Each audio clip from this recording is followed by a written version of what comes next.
ये क्लास 8 का ज्योग्राफी का चैप्टर सेकेंड है।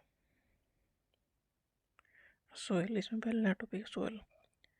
तो थिन लेयर ऑफ एक सोयल क्या है, कैसे डिफाइन करोगे? तो thin layer of grainy substance covering the surface of the अर्थ, मतलब जो अर्थ की जो सरफेस है उसे कवर करने वाले जो सब्सटेंसेस हैं वो है सोयल। ठीक है। Soil is made up of, इसमें क्या क्या है? ऑर्गेनिक मैटर है, मिनरल है, एंड वेदर्ड रॉक, पर चट्टानें जो टूट टूट के आ गई हैं वो है। सोयल क्या है? एक thin layer of grainy substance है covering the surface of the earth. ठीक है। मेड अप ऑफ, कि सोयल मेड अप ऑफ किसकी? ऑर्गेनिक मैटर, मिनरल्स हैं और रॉक का पाउडर, रॉक है इसमें, जो रॉक चट्टानें टूट टूट के आ गई हैं वो है, हवा से और पानी से। जो राइट मिक्स है of mineral and organic matter बनाते हैं सोयल को फर्टाइल। और फर्टाइल सोयल की जो फर्टिलिटी इससे होती है क्रॉप की अच्छी प्रोडक्टिविटी। अगर सोयल फर्टाइल है तो वहाँ क्रॉप अच्छी होगी और वहाँ पॉपुलेशन भी अच्छी होगी। पॉपुलेशन वहीं पर रहेगी जहाँ सोयल फर्टाइल होगी। सोयल की प्रोफाइल पहले टॉप, जो सोयल सोयल है क्या? सोयल ये ग्रेनी लेयर सब्सटेंस की एक कवरिंग है सरफेस से, कहाँ? अर्थ के सरफेस पे। क्या क्या इसमें है? ऑर्गेनिक मैटर है, मिनरल है एंड रॉक की वो पार्ट है। ठीक है। जो राइट क्वांटिटी में जो इतना मिक्सचर होगा सोयल का, जो सोयल की फर्टिलिटी अच्छी हो तो वहाँ पर क्रॉप का प्रोडक्शन अच्छा होगा और वहीं पर पब्लिक ज़्यादा रहेगी, पॉपुलेशन वहीं पर ज़्यादा होगी। सोयल के प्रोफाइल, जो सोयल की टॉप लेयर है, जो टॉप सोयल है उसमें होगा ह्यूमस एंड वेजिटेशन, जैसे पत्ते हैं, ये सब चीज़ें हैं, उसमें ह्यूमस एंड वेजिटेशन होगा। उसके नीचे थोड़ी पहले टॉप लेयर तो ये होगी, ये उसके नीचे होगी सब सोयल। इसमें सैंड है, सिल्ट है, क्ले है। उससे नीचे है पैदल रॉक मटेरियल, जो चट्टान से बह के है वो। और सबसे नीचे है पेरेंट रॉक, मतलब सबसे नीचे पेरेंट रॉक है, उसके ऊपर छोटे छोटे वेदर रॉक मटेरियल है, उसके ऊपर सब soil with sand, silt, clay. और सबसे सॉफ्ट जो लेयर है वो सबसे ऊपर की है, जिसमें ह्यूमस है, वेजिटेशन है। It take hundreds of years to make just 1 centimetre of soil. 1 centimetre soil बनने के लिए हंड्रेड्स ऑफ ईयर्स लग जाते हैं।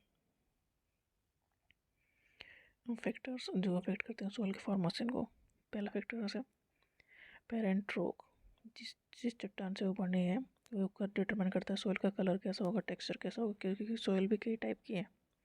जैसे कि रेड है, रेड सोयल, लाल सोयल है, ब्लैक सोयल है। तो सोयल जो उसमें उसमें जो मिनरल है वो है, उसकी वजह से वो है। तो पेरेंट रॉक के ऊपर डिपेंड करता है उसका कलर कैसा होगा, सोयल का टेक्सचर कैसा होगा, केमिकल प्रॉपर्टीज़ कैसी होंगी, मिनरल कौन कौन से होंगे और कैसी परमेबिलिटी होगी। जैसे कि सैंडी है तो उसमें परमेबिलिटी ज़्यादा है, क्लेई सोयल है तो उसमें कम है। तो डिपेंड करता है उसके ऊपर। नेक्स्ट डिपेंड करता है क्लाइमेटिक फैक्टर पे। सोयल का फॉर्मेशन, टेम्परेचर, रेनफॉल इन्फ्लुएंस करते हैं rate of weathering and humus formation, मतलब कुछ चट्टानों का टूटना। तो कौन, टेम्परेचर एंड रेनफॉल इन्फ्लुएंस करते हैं क्या? Weathering and humus formation. दूसरे फैक्टर हैं जिस फ्लोरा एनिमल, फाना, फ्लोरा प्लांट है और फाना एनिमल है, एंड माइक्रो ऑर्गेनिज्म, ये अफेक्ट करते हैं rate of humus formation. Humus मतलब सबसे टॉप लेयर पर जो होता है सॉइल का, जिससे कि प्लांट ग्रो करने में हेल्प होती है। ये क्या है? ये फैक्टर्स हैं जो अफेक्ट करते हैं सॉइल का फॉर्मेशन। पहला तो है पेरेंट रॉक, दूसरा क्लाइमेटिक फैक्टर, तीसरा है ह्यूमस फॉर्मेशन, फोर्थ है altitude and altitude and slope, ये की कैसी जगह है जहाँ पर सोइल इकट्ठा होगी, एकुमुलेशन ऑफ सोइल कैसा होगा। और नेक्स्ट है टाइम, ये डिटरमाइन करता है thickness of the soil profile. बहुत लंबा टाइम हो जाएगा तो उसी हिसाब से सोइल की थिकनेस बढ़ेगी, पर इसके लिए बहुत ज़्यादा टाइम चाहिए। तो सोइल फॉर्मेशन के फैक्टर है ये। पहला तो मेजर है पेरेंट रॉक, ये डिटरमाइन करता है कलर कैसा होगा, टेक्सचर कैसा होगा, केमिकल प्रॉपर्टीज़ कैसी होंगी सोइल की। दूसरा सोइल फॉर्मेशन में इंपॉर्टेंट रोल प्ले करता है temperature and rainfall.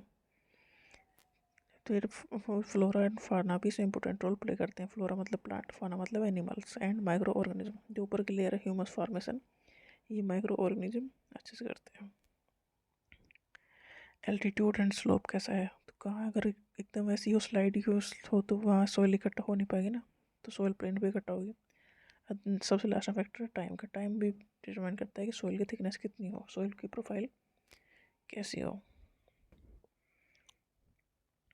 Factors which led to soil degradation, soil को डिग्रेड करने का काम कौन कौन सा फैक्टर करता है? जैसे डिफोरेस्टेशन, प्लांट को काट देंगे हम तो इसका डिफोरेस्टेशन मतलब प्लांट को काटना, एफोरेस्टेशन मतलब प्लांट को लगाना। तो डिफोरेस्टेशन हो रहा है, डिफोरेस्टेशन मतलब प्लांट को काटा जा रहा है, तो सोइल जो प्लांट की जड़ पकड़े हुए हैं, तो वहाँ से अगर प्लांट कट गया तो वहाँ से मिट्टी फ्री हो गई। तो सोइल डिग्रेडेशन का ये भी एक फैक्टर है कि प्लांट कटेंगे तो मिट्टी पकड़ी नहीं, जकड़ी नहीं जाएगी, तो वहाँ से वो दूर भागेगी। ओवर ग्रेजिंग मतलब ये जानवर उसके ऊपर घूमते जा रहे हैं, तो वहाँ से ऊपर से वो मिट्टी कटेगी। नेक्स्ट है over use of chemical fertiliser और पेस्टिसाइड। केमिकल फर्टिलाइज़र का ज़्यादा यूज़ करो, पेस्टिसाइड का ज़्यादा यूज़ करो, तो भी सोइल की जो डिग्रेडेशन होगा। रेन वॉश या लैंडस्लाइड या फ्लड, जो सोइल की जो ऊपर की लेयर है उसे हटाने का काम ये सारी चीज़ें करती हैं। ये वो फैक्टर हैं जो लेड करते हैं, जो पहुँचाते हैं सोइल की डिग्रेडेशन। डिफोरेस्टेशन मतलब प्लांट का काटना, तो प्लांट अगर कट गए तो सोइल वहाँ से हटेगी, क्योंकि उसे पकड़े रखने वाला कुछ नहीं है। ओवर ग्रेजिंग, ग्रेजिंग मतलब पशुओं का चराना। अगर ये ओवर में हो रहा है, पशु उस पर जाओ एक पर्टिकुलर एरिया में घूम रहे हैं, तो वहाँ से सोइल कट जाएगी उनके पैरों से। ओवर यूज़ कर रहे हैं हम केमिकल फर्टिलाइज़र का, तो भी दिक्कत है सोइल के लिए। और रेन वॉश से ऊपर की लेयर हट जाती है, और लैंडस्लाइड और फ्लड से भी। वेदरिंग का क्या मतलब है? Breaking up and decaying of exposed rock, जो रॉक है, चट्टाने हैं, उसकी जो ऊपर की लेयर है उसका टूट जाना। कैसे? बाय टेम्परेचर, टेम्परेचर चेंज मतलब बहुत ज़्यादा गर्म, बहुत ज़्यादा ठंडा। Frost action, plants, animal and human activity, कुछ भी हो सकता है। रॉक का कटना ही वेदरिंग है। चट्टानों का जो ऊपर की लेयर है ना हटती रहती है, वजह कुछ भी हो, जैसे टेम्परेचर हो गया, प्लांट भी हो गई, एनिमल और ह्यूमन एक्टिविटी से भी, तो इसे कहते हैं weathering. Conservation of soil, soil को कैसे बचा सकते हैं? कंजर्वेशन ऑफ सॉइल क्या है? इसके कई प्रोसेस हैं। पहले मल्चिंग, मल्चिंग मतलब जो खाली कोई ग्राउंड है between plants is covered with layer of organic matter like straw, जो प्लांट के बचे हुए पार्ट होते हैं जो उसे वहाँ फैला दो, जब कहाँ पर बीच में स्पेस खाली है, हमने जो प्लांट लगाए हैं उसके बाद भी स्पेस जो खाली रह गया है वहाँ पर जो स्ट्रॉ है, पत्ते हैं प्लांट के या वैसी चीज़ें हैं, उन्हें वहाँ पर फैला दो। तो ये हेल्प क्या करता है? मॉइस्चर को अंदर रखने में हेल्प करता है, इसे कहते हैं मल्चिंग। ये प्रोसेस क्या है? कंजर्वेशन ऑफ सोइल का। कंजर्वेशन ऑफ सोइल में पहला है मल्चिंग। मल्चिंग में ये है, जो खाली पड़ी सोइल है, जो ज़मीन खाली है जहाँ पर प्लांट लगे हैं और बीच में जगह खाली रह गई कहीं कहीं, तो वहाँ पर जो प्लांट के जो बचे हुए पार्ट होते हैं, पत्ते हैं या कुछ भी ऐसा है, वहाँ पर उसे बिछा दो। इससे होगा क्या? मॉइस्चर रिटेन रहेगा सोइल के अंदर और प्लांट को अवेलेबल होता रहेगा। इससे बचाने का काम करते ही है।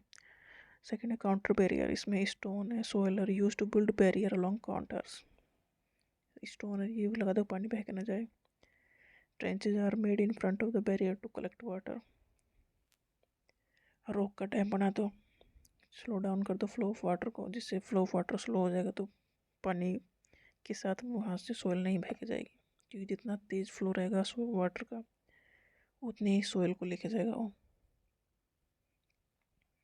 टेरेस फार्मिंग, ये क्या है? Broad flat terrace made on the slope. अगर जहाँ स्लोपी लैंड है वहाँ पर जो टेरेस बनाया जाता है कि जितना फ्लैट हो सके उतना फ्लैट कर दो, उसके बाद फिर खेती करो, क्योंकि स्लोप पे खेती नहीं होगी।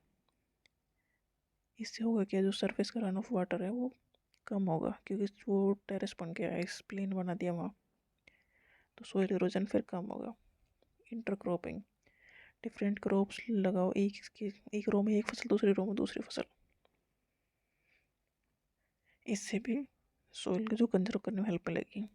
Counter ploughing, parallel to the contour मतलब जो स्लाइड है, स्लोप है, वहाँ पर नेचुरल बैरियर लगा दो प्लांट के रूप में, फसल पर उगा दो, जिससे कि जो स्लो डाउन हो जाएगा वाटर का फ्लो। शेल्टर बेल्ट, जैसे कोस्टल एरियाज हैं, ड्राई रीजन है, वहाँ पर अगर ट्री लगा दी जाए एक लाइन से, तो वो भी जो विंड का मूवमेंट उसे रोक देंगे, जिससे सोइल का जो कवर है वो प्रोटेक्ट रहेगी सोइल। जो जो कोस्टल लैंड है मतलब जहाँ समुद्र के किनारे वाले पे, तो वहाँ प्लांट लगा देंगे तो उससे जो हवा का मूवमेंट है वो थोड़ा रुक जाएगा।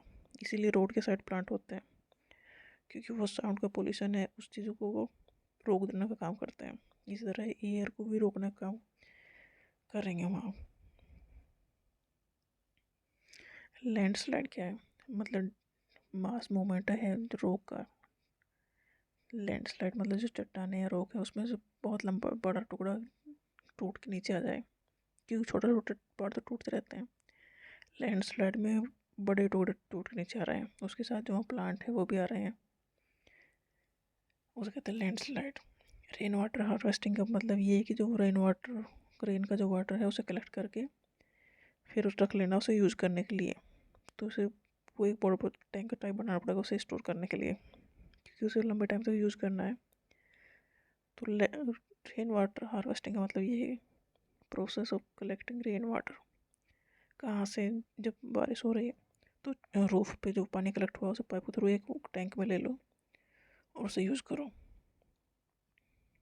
फ्यूचर में उसे यूज़ कर सकते हैं।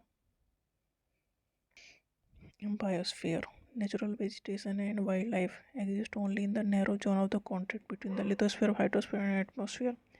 तीनों जोन जहाँ मिलते हैं उसे कहते हैं बायोस्फीयर। इकोसिस्टम क्या है? इन बायोस्फीयर लिविंग बीइंग जो है इंटर रिलेटेड है, इंटरडिपेंडेंट है एक दूसरे पे। ये इकोसिस्टम जो लाइफ सपोर्टिंग जो सिस्टम है इकोसिस्टम है। मतलब जो लिविंग बीइंग एक दूसरे पे इंटर रिलेटेड है, interdependent on each other for survival. This life supporting is known as ecosystem. Land मतलब क्या? Productive use of land. Humus मतलब ऑर्गेनिक मैटर, जो टॉप सोयल जो सोयल है ना उसकी जो टॉप लेयर है वो ह्यूमस है, सबसे ऊपर वही है। रॉक डैम किस लिए यूज होते हैं? पत्थरों के जो डैम बना दिए जाते हैं कि सोयल एरोजन को रोकने के लिए।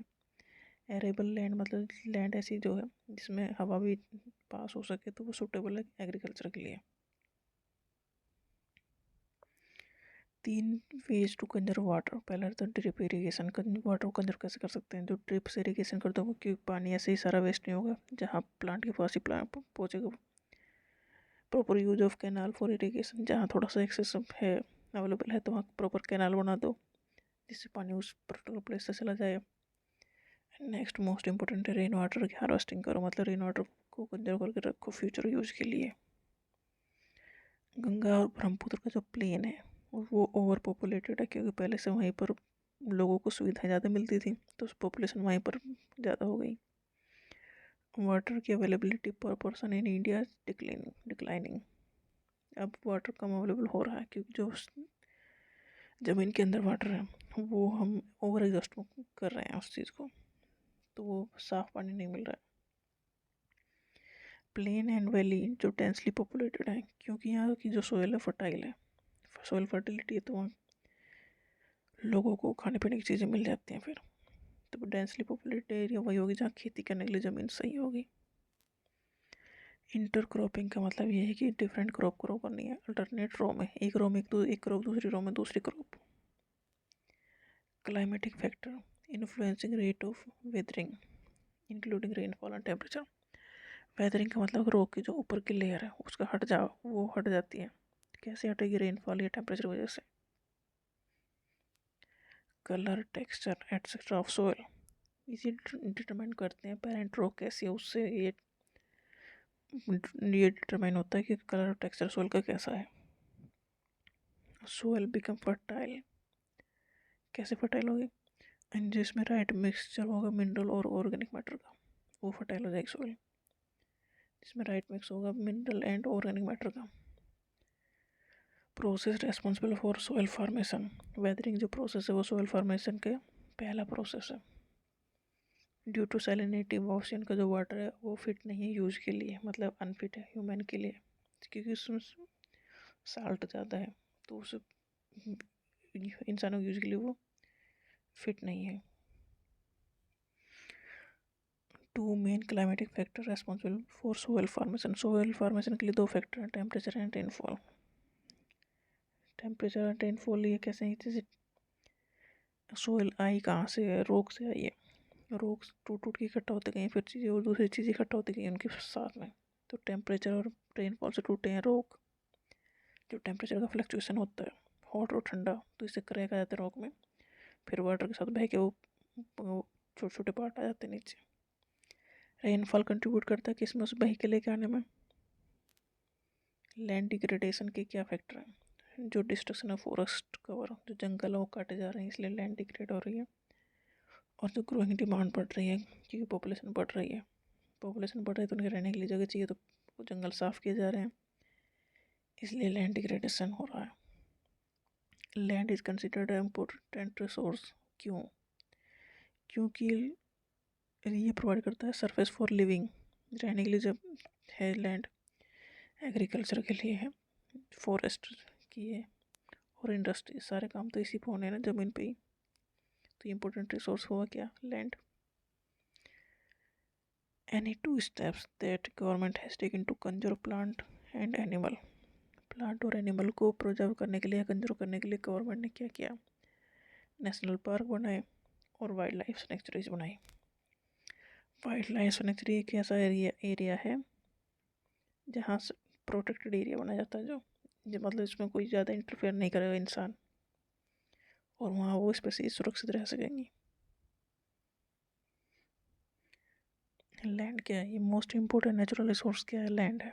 इट कवर करता ओनली 30% ऑफ टोटल एरिया, अर्थ की सरफेस पे 30% पे लैंड है जो काम में आ रही है, और जो बाकी 70% है वो नॉट हैबिटेबल है।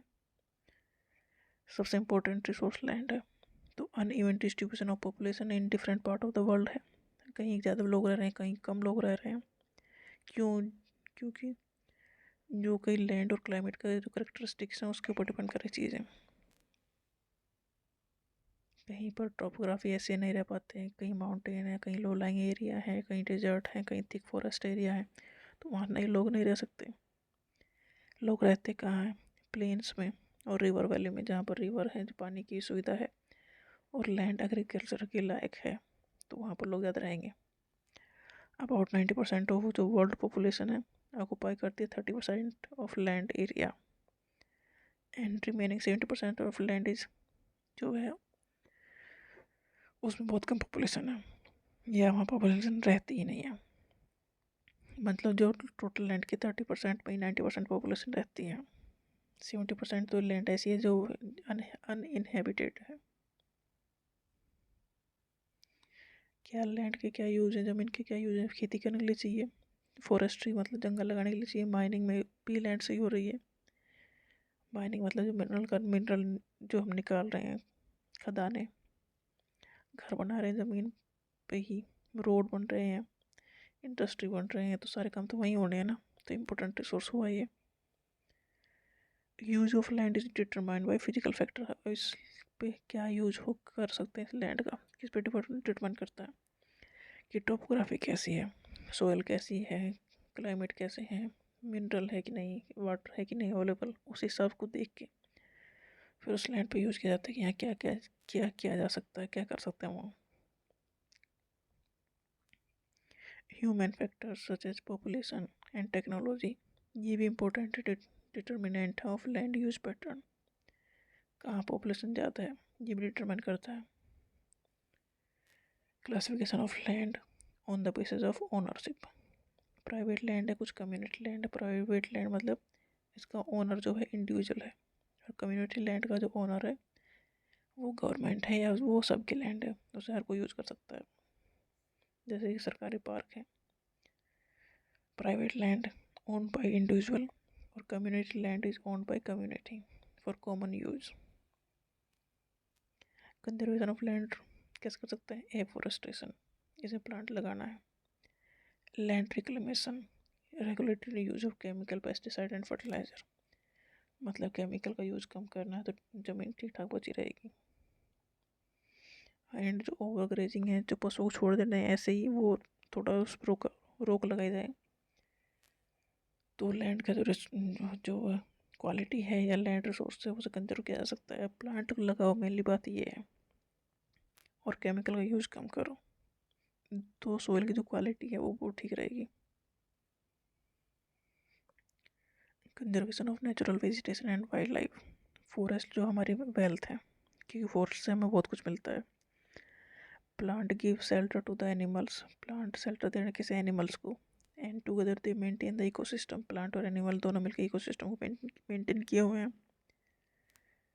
क्योंकि प्लांट को फोटोसिंथेसिस के लिए चाहिए CO2 और एनिमल्स को चाहिए ऑक्सीजन, दोनों एक दूसरे को मेंटेन किए हुए हैं। Change of climate and human interference can cause the loss of natural habitat for the plant and animals. अब क्लाइमेट में कोई चेंज आ जाए या इंसान उसमें इंटरफेयर करने लगे तो नुकसान दोनों को है। जैसे कि डिफोरेस्टेशन करने लगे, पेड़ काटने लगे, सोइल का इरोजन होगा, फिर फॉरेस्ट में फायर या सुनामी कुछ भी हो सकता है चीज़ें। National park, wild life sanctuary, biosphere reserve are made to protect our natural vegetation and wild life.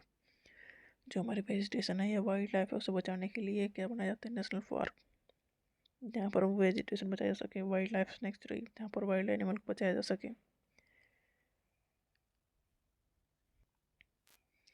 Next water, तो 3/4 ऑफ द अर्थ सरफेस है वो कवर्ड है वाटर से, इसलिए इसे अर्थ को कहते हैं वाटर प्लैनेट, क्योंकि वाटर से कवर है। बट ये वाटर साल्टी है क्योंकि ओशियन वाला वाटर है। ओशियन इस सेलाइन and not fit for human consumption, ये वाटर जो है ह्यूमन कंजप्शन के लिए नहीं है ठीक। तो ह्यूमन कंजप्शन के लिए जो वाटर ठीक है वो है फ्रेश वाटर, और ये टोटल का 2.7% ही है जो फ्रेश वाटर है, जो ह्यूमन यूज के लिए सही है। वो टोटल जो वाटर है उसका 2.7% ही है, और इसका ना लगभग 70%, इसका भी 70% आइस शीट्स में है, ग्लेशियर में है, एंटार्क्टिका में एंड माउंटेन रीजन्स में है। Only 1% fresh water is available and जो ह्यूमन यूज के लिए सही है। 3/4 जो भी है अर्थ में वाटर है, इसलिए इसे वाटर प्लैनेट भी कहते हैं। तो जो ये सारा वाटर है ये सैलाइन है, मतलब सॉल्टी है, ह्यूमन यूज के लिए सही नहीं है। तो जो ह्यूमन यूज के लिए वाटर है वो 2.7% ही है, और 2.7% का 70% जो वाटर है वो आइस शीट्स में है या ग्लेशियर में है, तो उसे भी यूज नहीं कर सकते। बचता है 1% फ्रेश वाटर, वो ही ह्यूमन यूज के लिए है। वो कहाँ है, ग्राउंड वाटर में है, जो कि अब इंडिया का कम होता चला जा रहा है। रिवर में है, लेक्स में है, और एटमॉस्फेयर में वाटर वेपर के रूप में है। Water can neither be added nor subtracted from the earth, जो इसका total volume remain constant. Water की साइकिल चलती है थ्रू द ओशियन, ओशियन जैसे भाप बन के उड़ता है ओशियन से, बादल बनता है, फिर बारिश बन के फिर गिरता है, तो फिर वो नीचे जाता है, तो ये साइकिल चलती रहती है, इसे कहते हैं वाटर की साइकिल।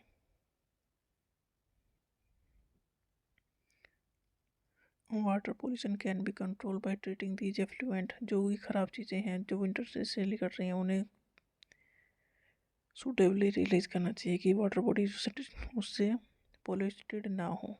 क्योंकि जो हम इंडस्ट्री का वेस्ट निकाल रहे हैं, अगर वो रिवर में जा रहा है, किसी उसमें जा रहा है, तो उसे रोकना है, उसे वेल ट्रीट करके तभी छोड़ना है, जिससे कि जो हमारे पास वाटर है ह्यूमन यूज के लिए उसे हम पॉल्यूटेड ना करें।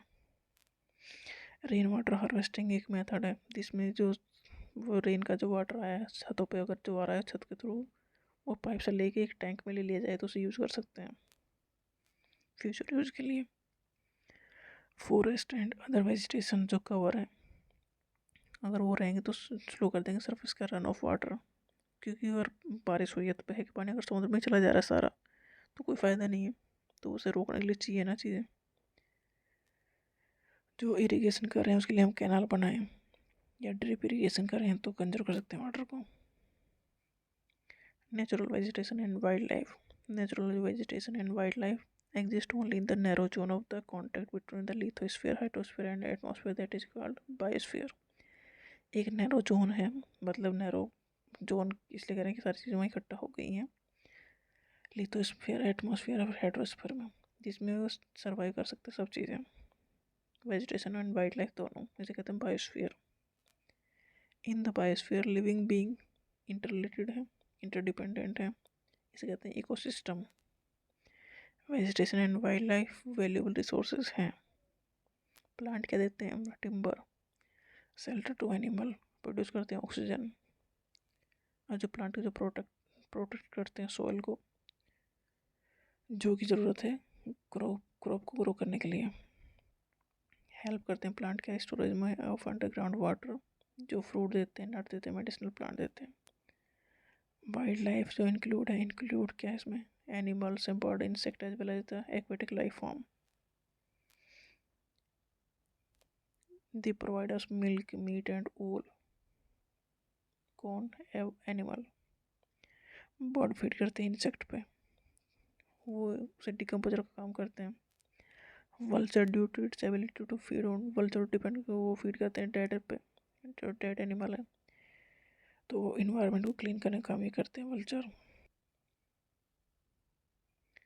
And distribution of natural vegetation, the growth of vegetation depend करता है किस पे, टेम्परेचर पर, मॉइस्चर पे। ठीक है, major vegetation forest, grassland and scrub and tundras. In areas heavy rainfall huge tree में थ्राइव, जहाँ रेनफॉल ज़्यादा है वहाँ ह्यूज ट्री होंगे। As the amount of moisture decrease, size of trees and their density reduce होती चली जाएगी। जहाँ बारिश बहुत ज़्यादा हो रही है वहाँ पर ट्री भी अच्छे खासे होंगे, ह्यूज होंगे। जैसे बारिश कम होती चली जाएगी, ट्री का साइज भी छोटा होता चला जाएगा। Short stern tree and grasses grow in the region of moderate rainfall। Low rainfall पे और भी श्रब और स्क्रब भी ये ग्रो करेंगे। और जो टुंड्रा वेजिटेशन है कोल्ड पोलर रीजन में, वो उसमें मॉइस्चर एंड लाइकेन होता है।